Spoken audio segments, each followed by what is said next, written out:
Ladies, we were not able to finish the notes in class today, and so I wanted to help you with that right now. This is still Roman numeral 10 from chapter 1.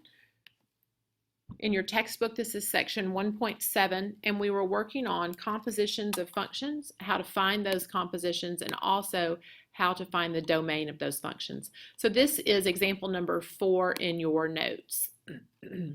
So f of x, is equal to 3 divided by x minus 4. G of x is equal to 2 divided by x. And we're asked to find several things. And number 1, we're asked to find f of g of x. Remember, we discussed that if it's helpful to you, rewrite that notation as, instead of f circle g of x, f of g of x.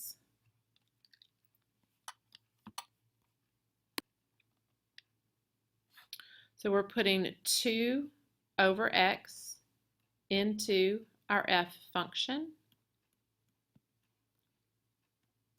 So that's 3 divided by 2 over x minus 4. Okay, let's stop right here before we find the domain. And I'm looking ahead to number 5. It asks me to find the domain of the function. So I want to stop before we simplify this. Remember, when we find the domain of a function, it's important to, if we have a complex fraction, to find the domain in pieces. So in class today, we had a problem that was asked from the homework that was set up in this same manner. So let's find the domain of first 2 over x. So 2 over x has x in the denominator. We know that that denominator cannot equal 0. Next, we need to look at the domain of the entire denominator, not just the term with the variable. So we'll take 2 divided by x minus 4 and find where that function equals 0. So we'll add 4 to both sides, and we now have 2 over x equals 4. To solve for x, we can multiply both sides of the equation by x, and the x's will cancel. And now we have 2 equals 4x. And if we divide both sides by 4, then we know that x also cannot be equal to 1/2. So we know thus far the domain of f of g is all reals. X cannot equal 0 and cannot equal 1/2. And why do I call this the domain of f of g? Because this function is f of g of x. Remember that we discussed in class today, when we're finding the domain of f of g of x, it's important to go back and compare the domain of f of g, the composite function, with the domain of the input. So that was g of x. So let's look at the domain of g of x. G of x is 2 divided by x. We know that we cannot equal 0. So when we are finding the final domain for f of g of x, we take its domain and compare it to the domain of the input. G of x is our input here.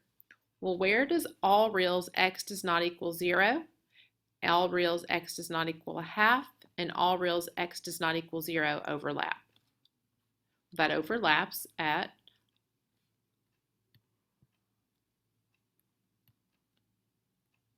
if you're not sure, remember we've discussed making a number line. If x does not equal 0 but equals every other value, we put an open circle on 0 and shade to the right and the left.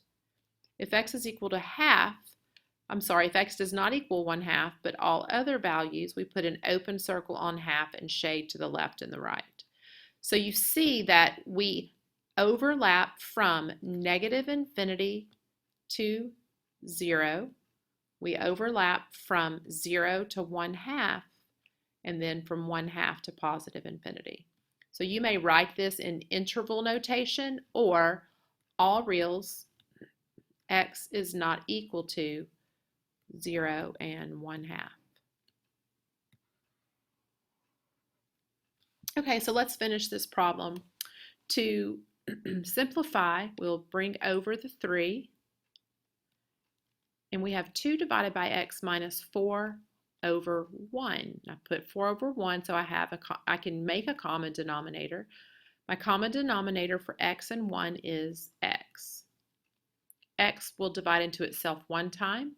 1 times 2 is 2. Minus 1 will divide into x times 4 is 4x. And now to simplify, we will keep it,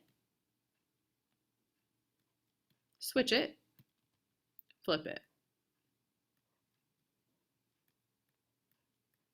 And remember, we multiply numerator times numerator, excuse me, denominator times denominator. And as I pointed out in class today, when we were finding the domain of a complex fraction from homework and from an example in class, if you wait until you simplify, you will not exclude all of the values you should from the domain. If you started here looking for the domain, I bet you would say the domain was all reals. X cannot equal 1/2. So remember, you want to find the domain of complex fractions before you simplify. We are going to omit B, and let's look at C. Calculate f of g of 0. And this proves to us that 0 must be excluded, because if we calculate f of g of 0, we know that that's f of, we'd put 0 in the place of 2 over x, which immediately we see that that is undefined.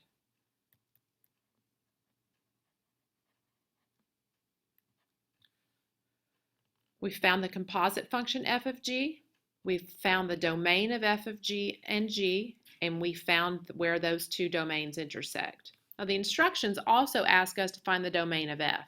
So for practice, let's look at the domain of f. We have a variable in the denominator. We know that our denominator may not equal 0, so we know that x is not equal to 4. So all reals, x cannot equal 4. Now you may be wondering, well, Ms. Loden, why shouldn't we exclude 4 from the domain of the composite function? Well, let me show you why. F was never our input. G of x was our input. And if we take 4 and plug it back into the composite function, we'd have 3 divided by 2 divided by 4. 2 divided by 4 never equals 0. 2 divided by 4 is 1/2, and 1/2 minus 4 does not equal 0. So you don't have to worry about the domain of the output function, only the domain of the input function. Ladies, I hope this helps. If I've made things more confusing for you, come talk to me.